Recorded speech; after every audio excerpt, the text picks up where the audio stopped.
요즘 비트코인 가격을 보면 방향이 한 번에 보이지 않습니다. 오를 것 같다가 멈추고 떨어질 것 같다가 다시 버팁니다. 이때 많은 분들이 이렇게 말합니다. 시장이 이상해졌다고요. 그런데 정확히 말하면 시장이 성숙해지고 있는 과정이라고 보는 게 더 가깝습니다. 예전 시장은 아주 단순했습니다. 개인 투자자가 대부분이었고 분위기에 따라 한쪽으로 쏠리면 그대로 폭발했습니다. 기대가 커지면 급등했고 공포가 오면 한 번에 무너졌습니다. 그런데 지금은 다릅니다. 시장 안에 서로 다른 성격의 참여자가 섞여 있습니다. 단기 매매를 하는 사람도 있고 장기 보유를 전제로 들어온 자금도 있습니다. 이 두 흐름이 부딪히면서 가격이 쉽게 한 방향으로 움직이지 않는 겁니다. 여기서 중요한 개념이 하나 나옵니다. 변동성입니다. 변동성, 즉 가격이 위아래로 흔들리는 폭을 말합니다. 많은 분들이 변동성이 크다고 불안해하지만 사실 변동성은 사라지는 게 아니라 성격이 바뀝니다. 예전에는 감정에 의한 변동성이 컸다면 지금은 이해관계에 의한 변동성이 커지고 있습니다. 이 차이를 이해하지 못하면 시장이 더 혼란스럽게 느껴집니다. 이제 뉴스 이야기를 조금 해야 합니다. 최근 몇 년간 비트코인 관련 뉴스의 중심은 범죄나 투기에서 제도 이야기로 이동했습니다. 제도, 즉 기존 금융과 법의 틀 안에서 어떻게 다룰 것인가에 대한 논의입니다. 이 변화는 아주 중요합니다. 제도 이야기가 나온다는 건 없애는 대상이 아니라 관리하는 대상으로 보기 시작했다는 뜻이기 때문입니다. 물론 규제가 늘어나면 단기적으로는 불안이 생길 수 있습니다. 하지만 장기적으로는 시장이 완전히 사라질 가능성은 줄어듭니다. 이 지점에서 40대 이상 시청자분들이 특히 조심해야 할 오해가 있습니다. 규제가 나오면 끝났다고 단정하는 생각입니다.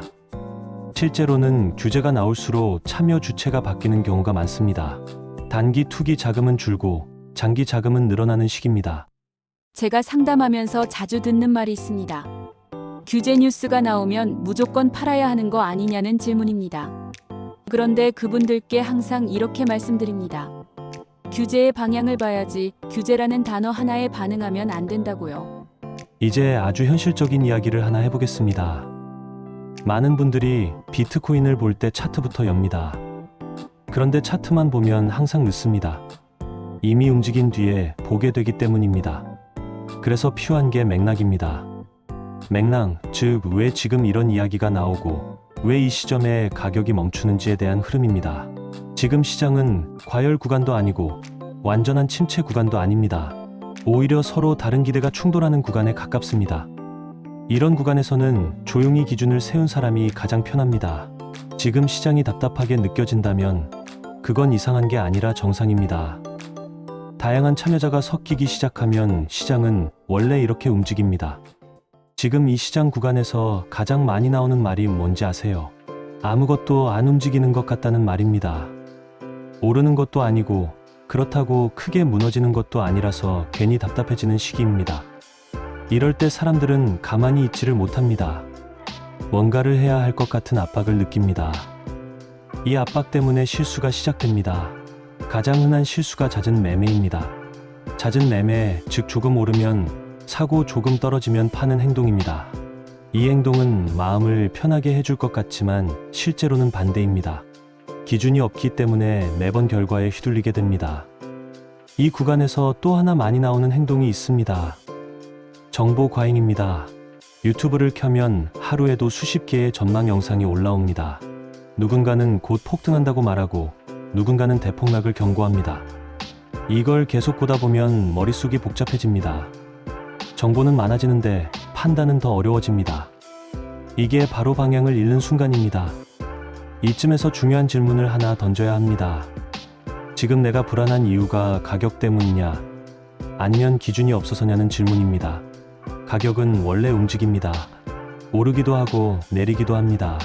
그런데 기준이 있으면 움직임이 정보로 보이고 기준이 없으면 위협으로 보입니다. 이 기준이라는 건 거창한 게 아닙니다. 예를 들면 이런 겁니다. 나는 단기 수익을 노리는 사람인지 아니면 장기 자산으로 접근하는 사람인지, 나는 생활비와 투자금을 구분하고 있는지, 나는 감당 가능한 범위를 넘어서 투자하고 있는지. 이 질문에 답이 없으면 시장이 조금만 흔들려도 마음이 먼저 흔들립니다. 실제로 이런 분을 본 적이 있습니다. 가격이 떨어질 때마다 이렇게 말하더군요. 이번이 마지막 기회일지도 모른다고요. 그런데 몇 달 뒤 똑같은 말을 다시 했습니다. 그분이 틀린 게 아니라 기준이 없었던 겁니다. 이제 하나 더 중요한 개념을 이야기해야 합니다.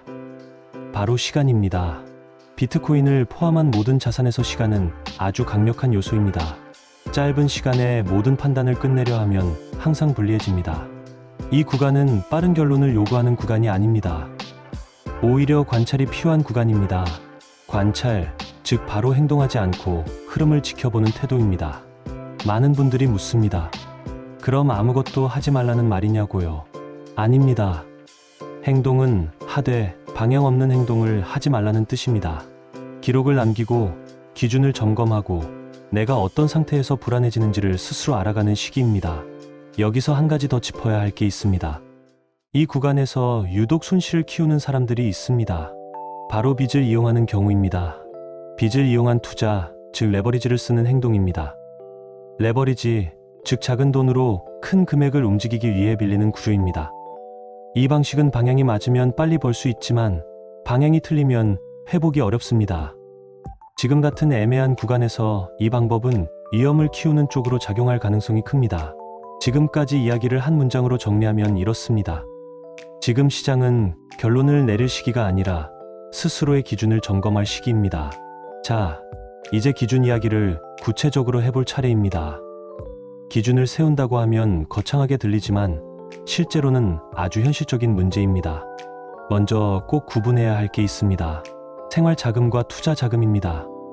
생활자금, 즉 당장 써야 하는 돈입니다. 투자자금, 즉 당장 쓰지 않아도 되는 돈입니다.